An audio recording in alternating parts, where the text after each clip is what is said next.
پلسٹیلا میں سب سے زیادہ نرم مزاجی ہے، اور عورتوں کی اسی لیے یہ دوا ہے کیونکہ سمجھا جاتا ہے کہ عورتیں زیادہ نرم مزاج ہیں۔ اگر مردوں میں نرمی پائی جائے تو پھر مردوں کی بھی دوا بن جاتی ہے۔ اس لیے عورتوں کی دوا سے مراد مزاجی طور پر ہے۔ دوسرے اس کا یوٹرس پر اور بچوں کے دودھ پلانے وغیرہ میں کافی عمل دخل ہے۔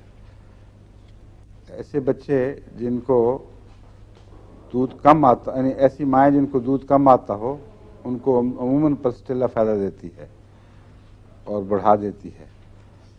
اور اگر پیدائش کے بعد کچھ گندگی رہے یا پوری طرح خارج نہ ہو، احساس ہو کہ کچھ رہ گیا ہے باقی، پلسٹیلا اس میں بہت مددگار ہے صفائی کے لیے۔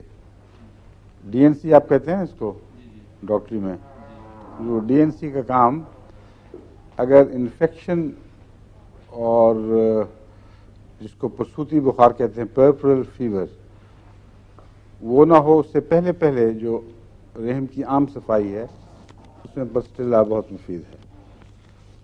اور اگر بچہ الٹا ہونے کے بجائے جو اصل پوزیشن ہے سیدھا ہو یا ٹیڑھا ہو تو اس میں پلسٹیلا 200 چوٹی کی دوا ہے۔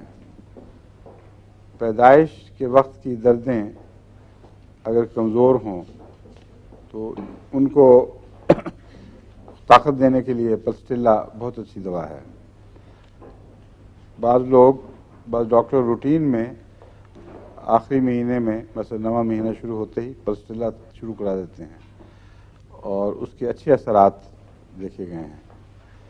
لیکن اس سے بھی بہتر دوا دردیں شروع ہونے کے بعد آرام پیدا کرنے کے لیے، آسانی دینے کے لیے میگنیشیا فاس اور کالی فاس کا کمبینیشن ہے۔ جن مریضاؤں کو میں نے دیا ہے پانی میں گھول کر 15-20 ٹکیاں بغیر گنے، کچھ اس کی لینی کچھ اس کی لینی، وہ گھونٹ گھونٹ پلائیں، اس کی وجہ سے نسبتاً بہت زیادہ سہولت سے بچیاں فارغ ہو جاتی ہیں۔ ایک دو معاملات میں مجھے یاد ہے کسی نے غالباً جرمنی تھا، وہاں سے لکھا تھا کہ 2 دفعہ ہو چکی ہے سیزیرین کیونکہ از خود پیدائش ٹھیک نہیں ہوتی، اور اب تیسرے کے بعد پھر آگے ختم ہے امکان۔